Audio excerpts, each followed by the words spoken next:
안녕하세요. 부산에서 김경열입니다. 오늘은 오랜만에 정신과 영혼에 대한 이야기를 해보겠습니다.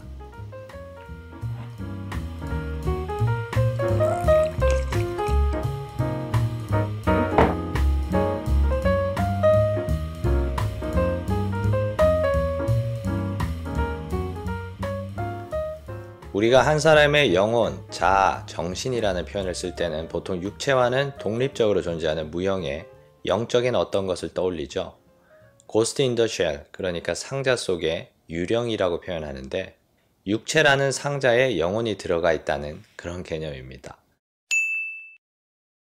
물론 영혼의 존재를 믿지 않는 분들도 계시니까 한 사람의 정신, 자아, 인격 아니면 인간을 구동시키는 운영체제라고 표현해도 상관없겠죠.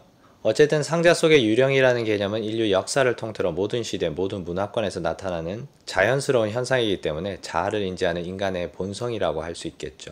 뇌과학이 발달하고 영혼의 존재를 부정하는 사람이 많은 현대 사회에서도 이런 상자 속의 유령이라는 개념은 아주 자연스럽게 녹아 있습니다.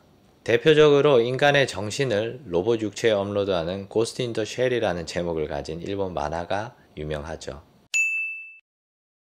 얼마 전에 영화로도 만들어졌고 역시 만화 원작으로 최근 영화로 개봉했던 총몽도 그런 내용이고, 고전 영화로는 인간의 두뇌를 기계 몸에 이식하는 로보캅이 있고요. 조니 뎁이 주연했던 트랜센더스라는 영화는 인간의 정신을 슈퍼컴퓨터에 업로드했죠. 국내 만화 중에선 양영순 작가님의 덴마라는 작품에서 정신이 슈퍼컴퓨터에 업로드돼서 신의 경지에 이르는 인물에 대한 에피소드가 있습니다. 이렇게 인간의 영혼, 영혼이란 단어가 불편하시다면 인간의 정신 아니면 운영체제를 그대로 복사해서 로봇이나 컴퓨터에 업로드할 수 있다는 개념은 현대 사회에서도 굉장히 자연스럽게 받아들여지고 있어요. 하지만 저는 그런 방식의 정신복제는 불가능하다고 생각합니다. 인간의 뇌와 신경계가 그렇게 단순하지 않기 때문이죠.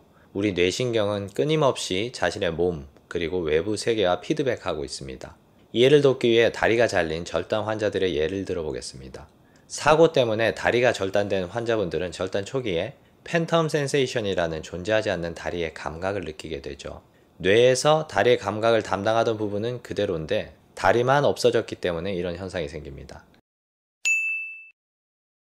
그런데 시간이 지날수록 뇌는 다리가 없다는 사실을 인지하고 다리의 신경을 담당하고 있던 뇌세포들은 다른 부분을 담당하도록 역할이 변하는데 이걸 뇌의 가소성이라고 합니다. 여기까지 설명 들으시면 인간의 정신을 로봇 몸에 업로드하면 변화된 몸에 뇌가 적응할 수 있지 않을까 생각하실 수도 있겠지만 문제는 그렇게 단순하진 않습니다. 심장을 예로 들어볼까요? 사람이 흥분하면 심장박동이 빨라지고 편할 때는 느려지죠. 뇌의 시상하부에선 교감신경과 부교감신경을 통해서 심장박동과 우리의 감정을 조절합니다. 그런데 이걸 피드백해줄 심장이 없으면 뇌는 어떻게 될까요? 심장뿐만이 아니죠. 우리 뱃속의 내장에도 자율신경계가 촘촘히 존재하고 있고 이런 신경계는 여러가지 신경전달 물질들을 통해서 소화뿐만 아니라 인간의 감정에도 영향을 미칩니다. 그런데 이런 내장이 통째로 없어지면 어떻게 될까요?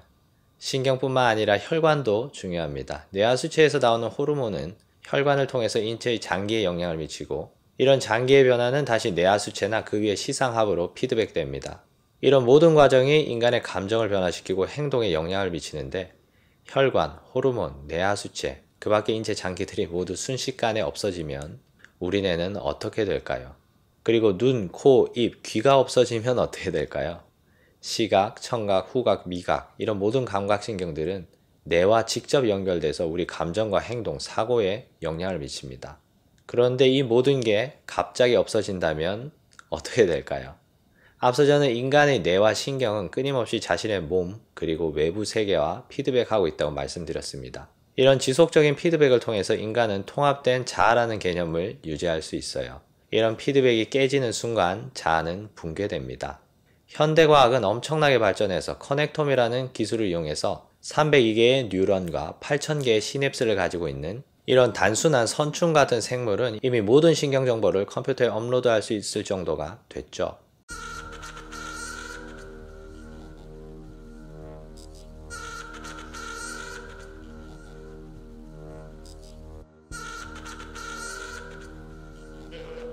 물론 1000억 개의 뉴런과 100조 개의 시냅스를 가지고 있는 인간의 뇌는 이런 선충의 신경계와는 비교도 할 수 없을 만큼 복잡하지만 설령 인간의 뇌가 가지고 있는 모든 정보를 커넥텀으로 만들어서 그대로 로봇 몸에 업로드할 수 있다고 하더라도 그 뇌는 정상적으로 작동할 수 없습니다. 뇌의 각 부분이 원래 담당하고 있던 신체가 없어졌기 때문이죠.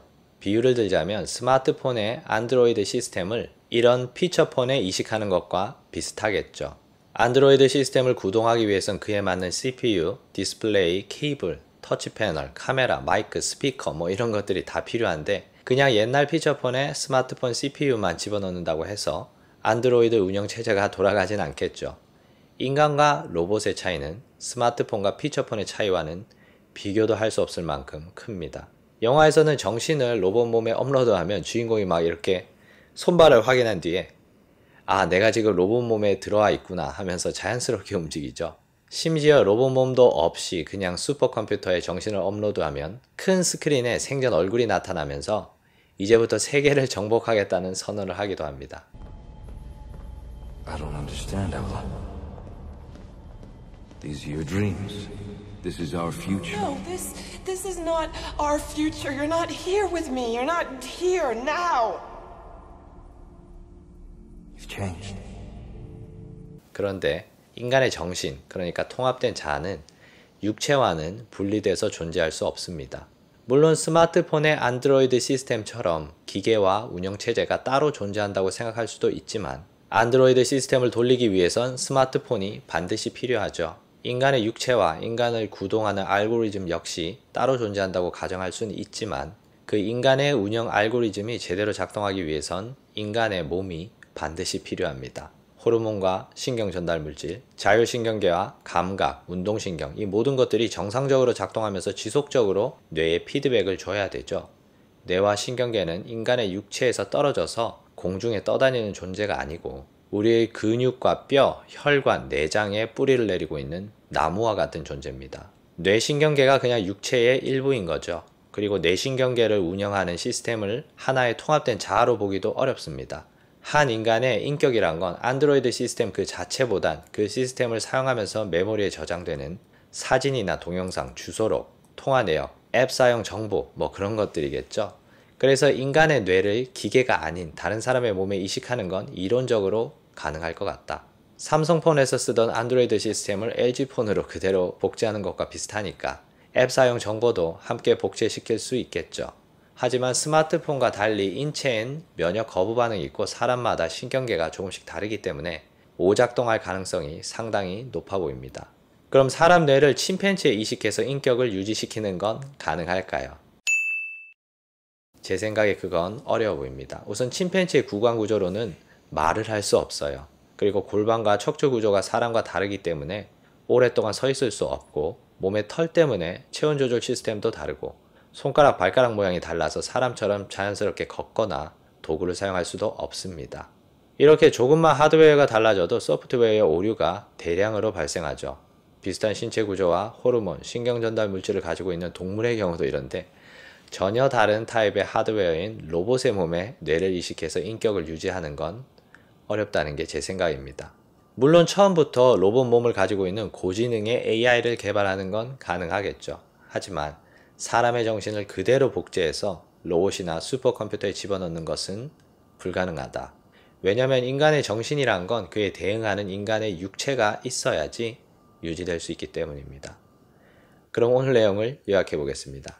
육체라는 상자 안에 영혼이 들어있다는 개념은 인간이 자아를 인지하는 아주 자연스러운 사고 과정이지만 육체와 정신을 분리하는 것은 불가능에 가깝다. 왜냐하면 우리의 뇌는 육체의 지속적인 피드백 없이는 정상적으로 작동할 수 없기 때문이다. 즉 인간의 뇌신경계의 모든 정보를 슈퍼컴퓨터에 그대로 업로드한다고 하더라도 그 순간 그 정보가 가지고 있던 통합된 자아는 붕괴되어 버리고 말 것이다. 그럼 오늘 내용은 여기까지 하겠습니다. 오늘 내용이 도움이 되셨다면 좋아요와 구독 그리고 알람 설정까지 부탁드리고요. 저는 다음 시간에 더 재밌는 내용으로 찾아뵙도록 하겠습니다. 감사합니다.